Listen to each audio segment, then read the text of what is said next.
Good morning और student सभी का श्री श्याम एजुकेशन शिक्षण संस्थान में हार्दिक स्वागत है, अभिनंदन है। मैं मनोज कुमार और अपना जो सब्जेक्ट है वो पॉलिटिकल साइंस राजनीतिक विज्ञान।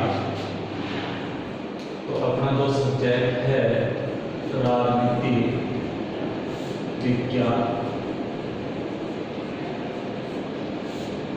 पूछे कि हम किस सब्जेक्ट किस क्लास का अध्ययन करेंगे, तो अध्ययन करेंगे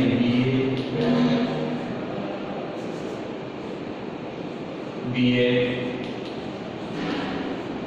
part first. BA part first का अध्ययन करेंगे और आज जिसको लेकर हम चर्चा करेंगे वह मनु की मनु को लेकर हम आज चर्चा करेंगे। मनु के बारे में जानेंगे कि मनु कौन था, कहाँ से आया और उनकी मनुस्मृति में कौन कौन से विचारों का उल्लेख मिलता है, उनका हम अध्ययन करेंगे। तो आपसे पूछे कि मनु तो था, मनु की रचना का नाम की रचना मनुस्मृति थी कि मनु ने जो रचना की थी, जो रचना लिखी थी, उस रचना का नाम क्या था? मनुस्मृति था। तो आपसे पूछ ले कि मनु की रचना का नाम मनुस्मृति था और मनुस्मृति का अध्याय नंबर इसका पूछ ले कि मनुस्मृति का अध्याय नंबर 9 कि मनु द्वारा रचित जो रचना थी वो मनुस्मृति थी और मनुस्मृति का अध्याय नंबर 9, इसका पार्ट नंबर 9 मनुस्मृति का के 274वें श्लोक में क्या कहा गया है कि मनुस्मृति के अध्याय नंबर 9 के 274वां श्लोक कौन सा श्लोक है कि 274 नंबर जो श्लोक है उस श्लोक में क्या लिखा है? श्लोक में लिखा गया है, कहा गया है, लिखा गया कि क्या कहा गया है? आपसे पूछ ले कि 274 नंबर जो श्लोक था मनुस्मृति का, उसमें क्या कहा है कि राजा साम क्या कहा है? 274 नंबर में देखो, राजा साम दान धन भेद कि राजा है वो साम दान धन भेद की नीति का प्रयोग करे, कि नीति का प्रयोग करे। तो मनुस्मृति के अनुसार, मनु के अनुसार राजा कैसा होना चाहिए? चाहिए कि राजा साम दान धन और भेद वाला नीति के प्रयोग वाला होना चाहिए, ताकि अन्य राज्यों को जीतने की कोशिश कर सके। क्या कर सके?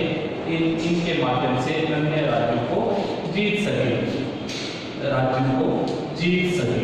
किस लिए करना चाहिए ये प्रयोग? ये साम दान धन भेद की नीति का ये कह रहे हैं कि अन्य जो राज्य हैं उनको इन जो चार जो होती हैं नियम नीतियां, उनके माध्यम से जीता जा सके। अब पूछ ले कि ये युद्ध के द्वारा किसी भी राज्य को किसी भी प्रकार से जीतने की कोशिश नहीं करें। क्या है कि युद्ध के द्वारा जीतने की कोशिश नहीं करें, कि किसी भी राज्य को जीतना है तो क्या नहीं करें? मनु क्या कह रहे हैं कि युद्ध के माध्यम से जीतने की कोशिश कभी नहीं करनी चाहिए, जीतने का प्रयास कभी नहीं करना चाहिए। युद्ध हमेशा विनाश करता है। क्या करता है? युद्ध से हमेशा क्या होता है? युद्ध से विनाश होता है। क्या कहते हैं? मनु कहते हैं कि साम दान धन भेद के माध्यम से हम किसी भी राज्य को जीत सकते हैं, अपनी सीमा का विस्तार कर सकते हैं, लेकिन युद्ध नहीं करना चाहिए, क्योंकि युद्ध से हमेशा क्या होता है? हानि होती है। युद्ध से हमेशा विनाश होता है, फायदा नहीं होता। अगर परिस्थितियां अनुकूल हो, विशेष परिस्थितियां बन जाए, युद्ध कब करना चाहिए? विशेष परिस्थितियों में। क्या कहते हैं कि विशेष परिस्थितियां बन जाए तभी क्या करना चाहिए? युद्ध करना चाहिए, अन्यथा युद्ध नहीं करना चाहिए। क्या कह रहे हैं मनु कह रहे हैं कि अगर आपके राज्य में विशेष परिस्थितियां ऐसी उत्पन्न हो गई कि आपको युद्ध करना ही पड़ेगा, युद्ध के बगैर आप कोई भी कार्य नहीं कर सकते, तभी क्या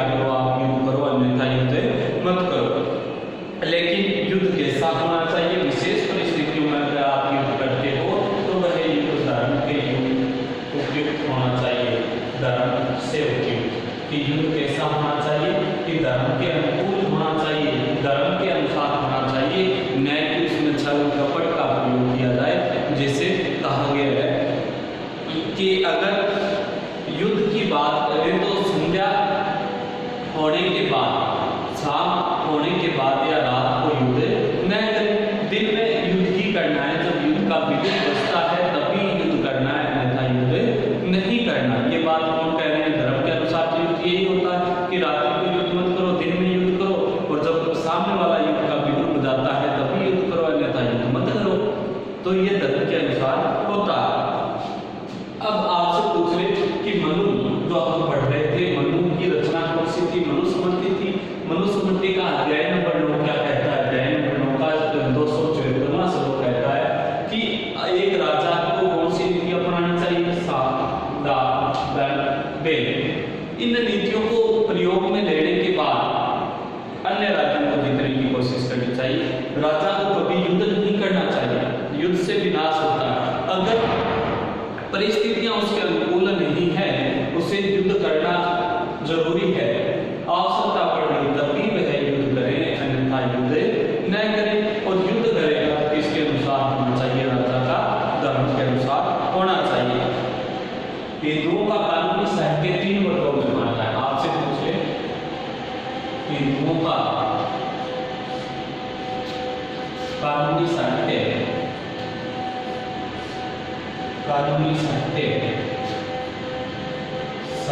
3 वर्गों में बांटा है। 3 वर्गों में आपसे पूछ ले हिंदुओं का कानूनी साहित्य कितने वर्गों में बांटा गया है? तो हम कहेंगे 3 वर्गों में बांटा गया है। 3 प्रकार से उसे विभाजित किया गया है। 3 प्रकार देखो कौन से हैं? धर्मसूत्र पहला प्रकार कौन सा है? धर्मसूत्र किसके अनुसार होना चाहिए?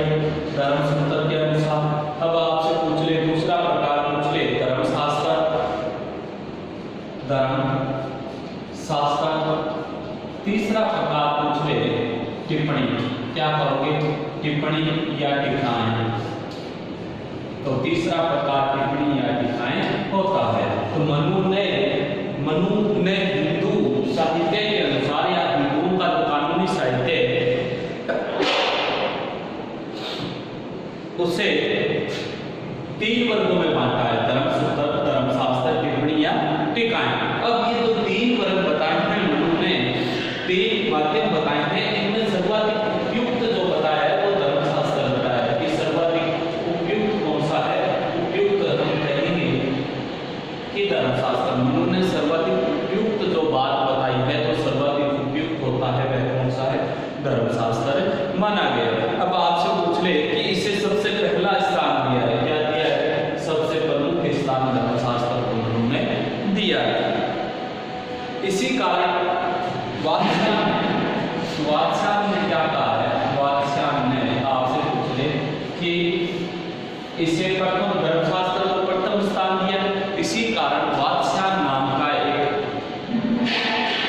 विद्वान हुआ है, उसने क्या कहा है कि मनु को धर्मशास्त्र का जनक माना है। क्या माना है? वात्स्यायन ने धर्मशास्त्र का जनक किसे माना है? धर्मशास्त्र का जनक आपसे पूछ ले, शास्त्र का जनक मनु को माना है।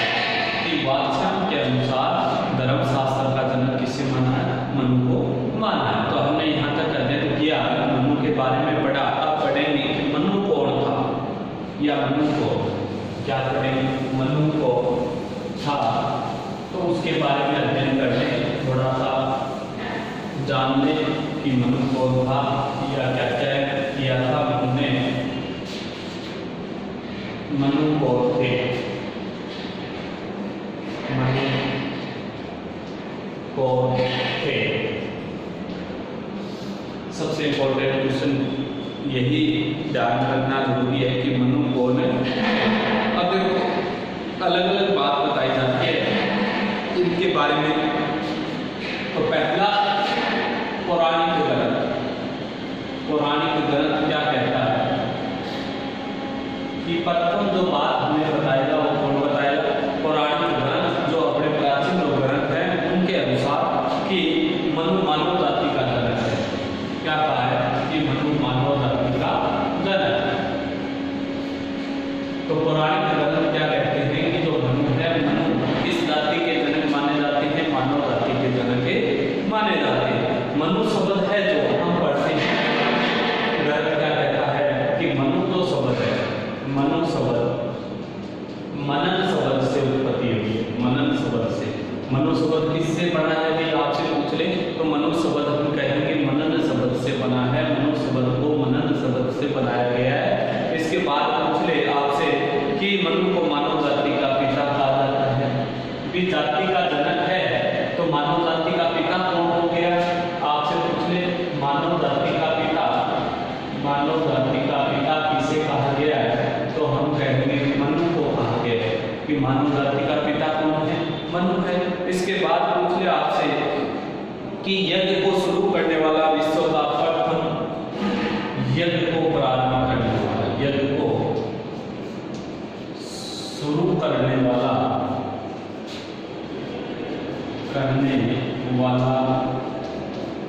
विश्व का प्रथम यज्ञ करता, क्या माना है? विश्व का प्रथम यज्ञ करता। तो यज्ञ को प्रारंभ करने वाला, विश्व का प्रथम यज्ञ करता कौन था? मनु था। इसके अलावा पुराणों में दो नंबर बात क्या कहते हैं? पहले तो हमने ये पढ़ी कि पुराणों में मनु को मानव जाति का जनक माना, मनु शब्द मनन शब्द से उत्पत्ति हुई है, मानव जाति का पिता कहा जाता है मनु को, यज्ञ को शुरू करने वाला, विश्व का प्रथम यज्ञ करता कहा जाता है। दो नंबर क्या कहते हैं पुराण? तो पुराण के अनुसार आपसे पूछ ले मनु को क्या माना है? सूर्य का पुत्र और पहला राजा माना है। क्या माना है? सूर्य का पुत्र, सूर्य का पुत्र माना। दूसरी बात पूछे कि विश्व का पहला राजा, विश्व का प्रथम राजा कि क्या कहा है पुराण? सूर्य का पुत्र कहते हैं। और दूसरी बात जो कहते हैं कि विश्व का प्रथम राजा कहा है। मनु का युग है वो महाभारत के काल में कि मनु का समय या काल क्या था? तो समय या काल हम बताएंगे कि मनु का जो समय या काल था वो था महाभारत। महाभारत हुई थी कौरव और पांडवों के मध्य। उस महाभारत से 2500 वर्ष पहले, 2500 वर्ष पहले माना जाता है, पहले का। तो समय पूछ ले मनु का समय क्या था कि जो महाभारत हुई थी उस महाभारत से 2500 वर्ष पहले मनु इस पृथ्वी पे आया था, अवतार लिया था। ये दो बातें हमने पढ़ी। तीसरी पुराणों के अनुसार पूछ ले, 3 नंबर बात क्या है? देखो तीसरी भी पुराण क्या कहते हैं? पुराण के अनुसार।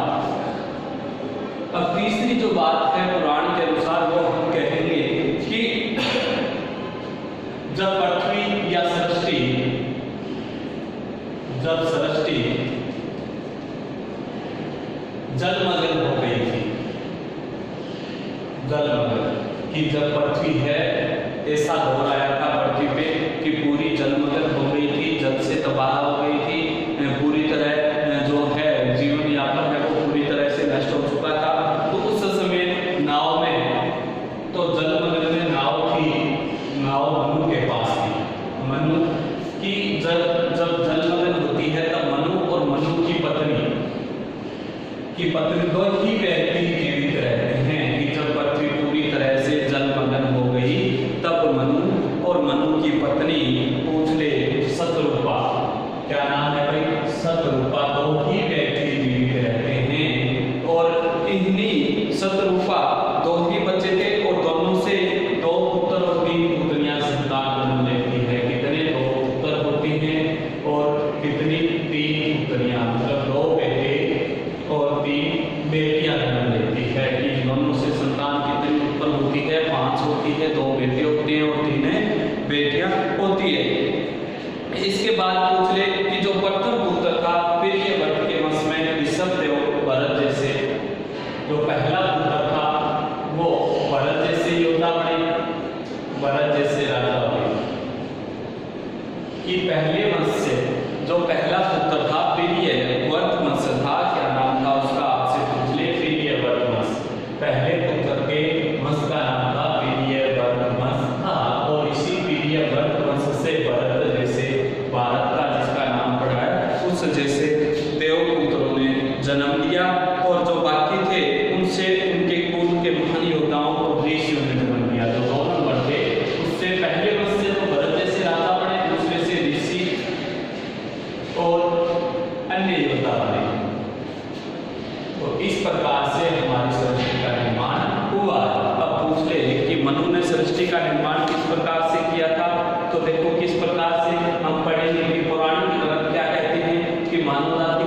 मनु को बताया, क्यों बताया? क्योंकि जब सृष्टि है वो जलमग्न हो गई थी, तो नाव में मनु और मनु की पत्नी शतरूपा 2 ही व्यक्ति बचे थे।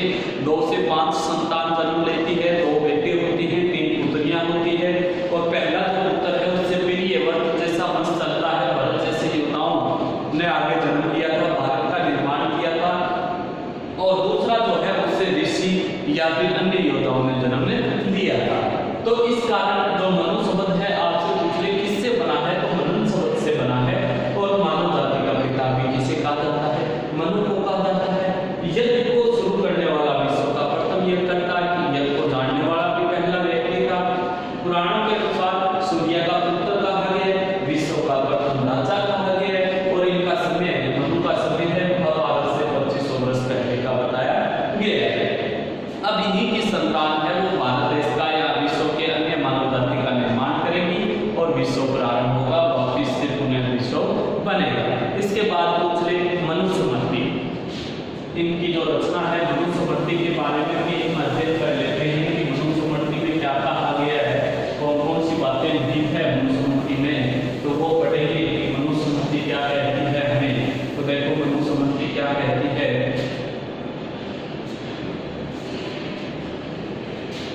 मनुस्मृति, अब देखो मनु जो स्मृति है अनेक मतभेद मिलते हैं इसमें भाई, कि जो रचनाकार हैं, कि मनुस्मृति के जो रचनाकार हैं उनमें मतभेद मिलते हैं। आपसे पूछे कि मनुस्मृति के बारे में जो अनेक जानने वाले रचनाकार हैं वो क्या कहते हैं कि मनुस्मृति के मध्य अनेक मतभेद हैं। जैसे डॉक्टर BC सरकार, जैसे उदाहरण के तौर पे देखें डॉक्टर BC सरकार, डॉक्टर BC सरकार क्या कहते हैं कि मनुस्मृति को ईसा के 150 पूर्व की रचना मानते हैं। इसका समय क्या मानते हैं भाई? ईसा के 150 वर्ष पहले। BC कब समय बताया? BC सरकार ने मनुस्मृति का कि ईसा के जन्म से 150 वर्ष पहले की रचना है। कुछ भारतीय और पाश्चात्य विद्वान 1310 ईस्वी का मानते हैं कि कुछ भारतीय विद्वान हैं, कुछ भारतीय और कुछ पाश्चात्य क्या मानते हैं कि 1310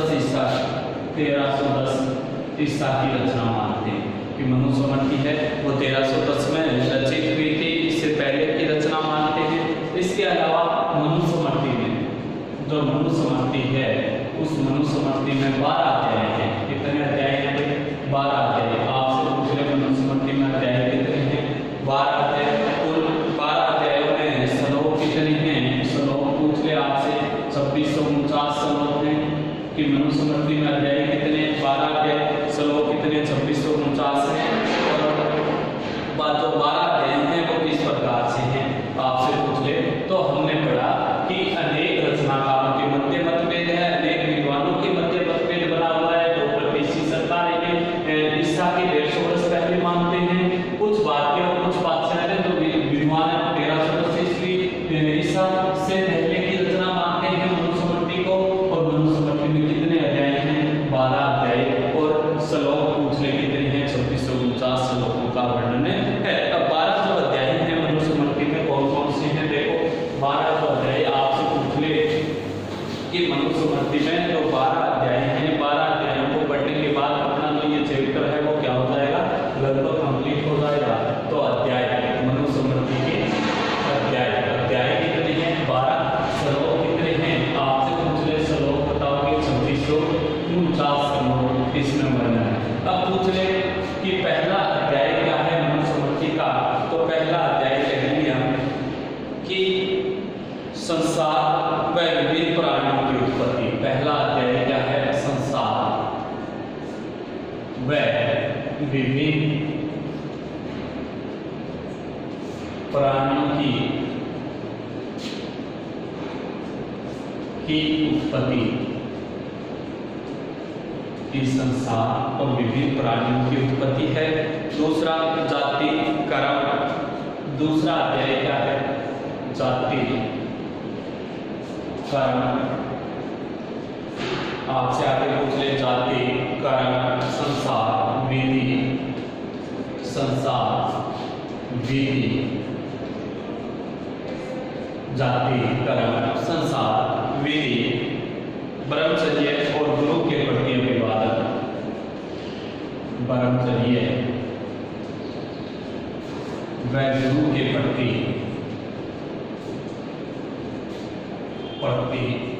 अभिवादन। तो दूसरा जो अध्याय है वह क्या है कि जाति कर्म संसार विधि ब्रह्मचर्य व गुरु के प्रति अभिवादन। तीसरा पूछ ले कि ब्रह्मचर्य की समाप्ति के बाद क्या कहते हैं भाई? ब्रह्मचर्य की समाप्ति के बाद कि ब्रह्मचर्य की समाप्ति के बाद आपसे पूछ ले पंच महायज्ञ और नित्य श्राद्ध। पंच महायज्ञ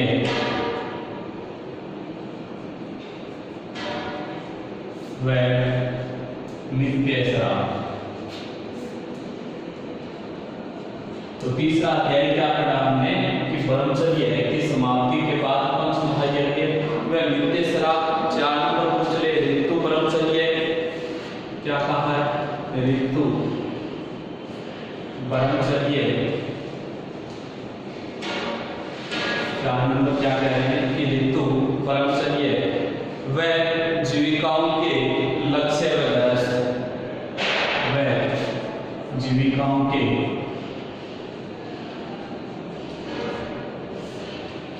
लक्ष्य व गृहस्थ। 4 नंबर हमने पढ़ा अध्याय का नाम है कि ऋतु ब्रह्मचर्य व जीविकाओं के लक्ष्य व गृहस्थ पढ़ा। अब 5 नंबर आपसे पूछ रहे कि 5 नंबर जो था वो क्या है? भक्षक और अभक्षक पदार्थ। भक्षक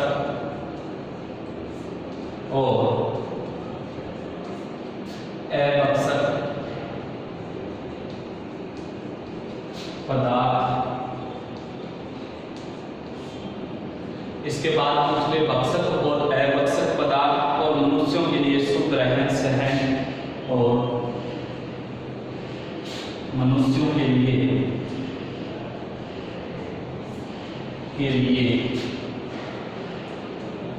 शुद्ध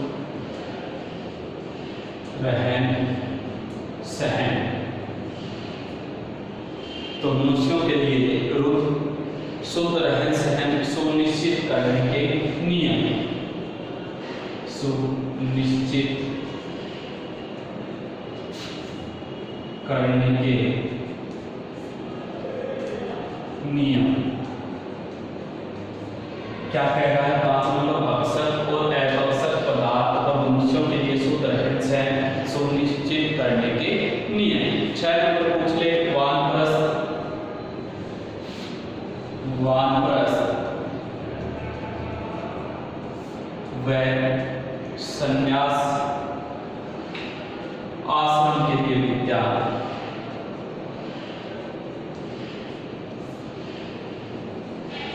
आश्रम के लिए विद्या। 7 नंबर पूछ ले आपसे तो 7 नंबर कहोगे व्यवहारिक विवादों तथा व्यवहारिक विवादों तथा गृहस्थ या ग्रहण का निर्णय राजधर्म से। ग्रहण का निर्णय राजधर्म से। तो हमने अभी तक 7 पढ़े। पहला जो हमने पढ़ा देख लो, आप रिपीट कर लो एक बार। पहला तो हमने पढ़ा है संसार में विभिन्न प्राणियों की उत्पत्ति किस प्रकार से हुई है। पहले अध्याय में हमने क्या बताया गया है कि जो सृष्टि है जो बनी थी उस सृष्टि का निर्माण किस प्रकार से हुआ है, अनेक जीव जंतु मानव सहित किस प्रकार से उत्पत्ति होती है उनके बारे में वर्णन है। दूसरा जाति कर्म मतलब जाति के बारे में, कर्म संसार विधि ब्रह्मचर्य गुरु के प्रति अभिवादन क्या कहा है कि किसी भी जाति का हो, किसी भी कार्य को करने वाला हो, संसार के प्रति और विधि कानून के प्रति निष्ठा वाला होना चाहिए, सभी का सम्मान करने वाला व्यक्ति है उनके बारे में कहा। तीसरा कहा है कि जैसे ही 25 वर्ष आयु कंप्लीट होने के बाद तो ब्रह्मचर्य की समाप्ति होती है, उसके बाद पंच महायज्ञ करना है और नित्य श्राद्ध की पंच महायज्ञ करके गृहस्थ जीवन में जाना है और अपने पूर्वज हैं उनको क्या है शांति के लिए श्राद्ध जैसी वस्तुओं को करना। फिर पहले 4 ऋतु ब्रह्मचर्य। ऋतु ब्रह्मचर्य होता है समय के अनुसार परिवर्तन होने वाली घटनाएं, जैसे समय के साथ साथ बदलती रहती है, गर्मियों के बाद ऋतु परिवर्तन, अभी सर्दी चल रही है, उसी प्रकार जीविकाओं की क्या होना चाहिए लक्ष्य व ग्रस्त कि जब बदलेगी ऋतुएं बदलेगी तो उसके अनुसार रहन सहन का भी लक्ष्य होना चाहिए। 5 नंबर कह रहा है बक्सर और बक्सर। कहने का मतलब कि जो दूसरे जीव जंतुओं का अपना भोजन बनाता है, चाहे वो बक्सर या बक्सर को नहीं बनाने वाला पदार्थों के खाने और न खाने लायक हो और मनुष्यों के लिए शुद्ध रहन सहन सुनिश्चित करने का नियम होना चाहिए। मनुष्य को शाकाहारी रूप से शुद्ध रहना चाहिए। 6 नंबर कहता है वानप्रस्थ और संन्यास आश्रम कि वानप्रस्थ और संन्यास आश्रम के बारे में भी किस प्रकार से जो नियम बने हैं उनका भी उन्हें पता होना चाहिए। 7 नंबर जो है अध्याय को कहता है व्यवहारिक विवादों का ग्रहण करने का नियम राजधर्म से। अगर विवाद उत्पन्न हो जाए तो उनको राजधर्म जो होता है उनके अनुसार उन्हें विवादों को दूर करना चाहिए। अब देखो 8 नंबर पूछ ले आपसे, अभी तक हमने 7 अध्याय पढ़े, 8 नंबर जो इसका अध्याय है वो पूछ ले तो देखो 8 नंबर अध्याय का हम देखेंगे कि 8 नंबर अध्याय में क्या बातें लिखी हुई है या क्या बातें कही हुई है। 8 नंबर कहता है न्यायों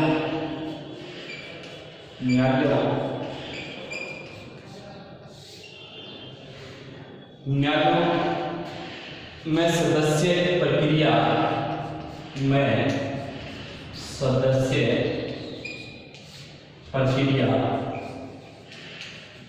न्यायालयों में सदस्य प्रक्रिया व नियम और पर्सन विधि, नियम व पर्सन विधि। 8 नंबर जो अध्याय है वो कह रहा है कि न्यायालयों में सदस्य प्रक्रिया के नियम व पर्सन विधि। 9 नंबर जो है वो देखो क्या कहता है कि वैवाहिक संबंधों से संबंधित नियम, वैवाहिक संबंधों से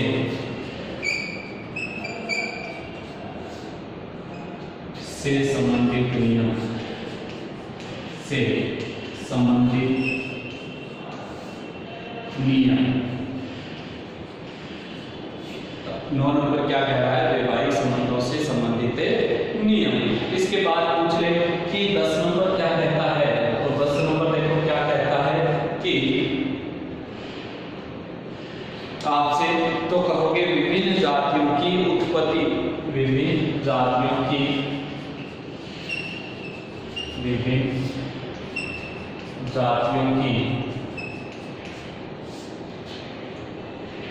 उत्पत्ति, विभिन्न जातियों की उत्पत्ति। अब देखो 11 नंबर जो क्या कहता है आपसे पूछ ले पाप से बचने के लिए प्रायश्चित, पाप से बचने के लिए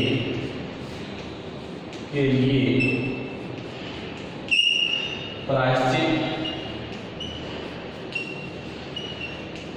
कि पाप से बचने के लिए प्रायश्चित। 12 नंबर जो है अंतिम अध्याय को कहता है कि कर्मों के अनुसार मनुष्य की, कर्मों के अनुसार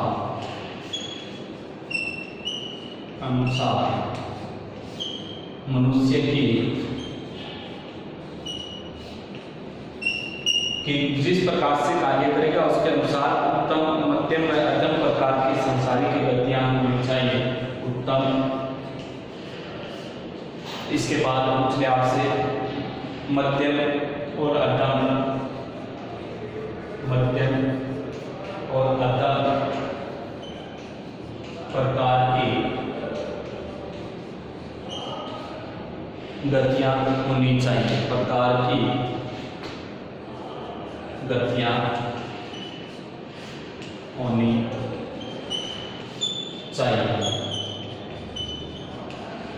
तो क्या कह रहा है, 8 नंबर जो अध्याय है वो न्यायालयों में, कि न्यायालय के अंदर जो न्याय प्रक्रिया में जितने भी सदस्य सम्मिलित होंगे वह सदस्य प्रक्रिया के माध्यम से, नियमों के माध्यम से सम्मिलित होना चाहिए और उन्हें प्रश्न पूछने का अधिकार भी होना चाहिए।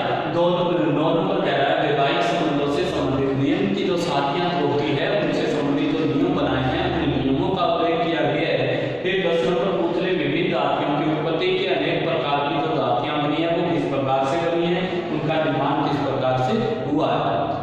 11 नंबर अगर हम कोई बुरा कार्य करते हैं तो बुरा कार्य से बचने के लिए हमें प्रायश्चित भी करना चाहिए।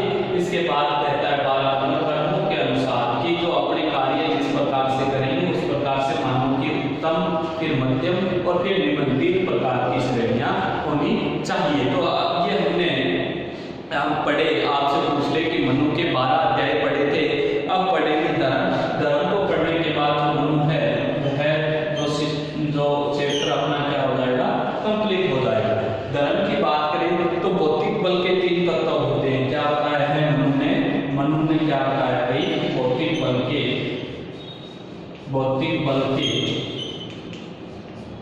3 तत्व होते हैं। कितने? 3 तत्व होते हैं। तो मनु ने क्या बताया, मनु कह रहा है धर्म के अनुसार भौतिक बल के कितने तत्व होते हैं, 3 तत्व होते हैं। पहला है नैतिक, पहला तत्व क्या है, नैतिक। दूसरा तत्व आपसे पूछ ले तो अधिकृत संस्था, अधिकृत संस्था, पहला नैतिक, दूसरा अधिकृत संस्था और तीसरा अनु।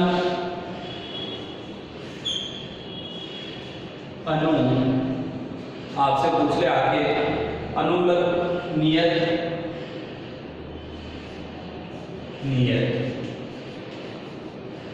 तो धर्म के अनुसार 3 प्रकार के तत्व बताए हैं मनु ने। तीनों तत्व पढ़ने के बाद अपना जो मनु वाला जो चैप्टर है वह कंप्लीट हो गया। तो मेरी आशा यही है आप सभी से कि आपने साथ साथ भी इसे नोट भी किया होगा और नोट करने के बाद इसे समझा भी होगा। अगर आपको इस चैप्टर से संबंधित, मनु से संबंधित कोई बात न समझ में आई है तो आप कमेंट के माध्यम से पूछ सकते हो, या पीछे वाले जितने भी हमने अध्ययनों का वर्णन किया, जितने भी आपके पास वीडियो अपलोड हुए उनमें से अगर कोई बात समझ में नहीं आई है तो भी आप कमेंट के माध्यम से पूछ सकते हो। नेक्स्ट वीडियो में आपको उससे संबंधित बात बता दी जाएगी। तो साथ साथ में अपनी तैयारी है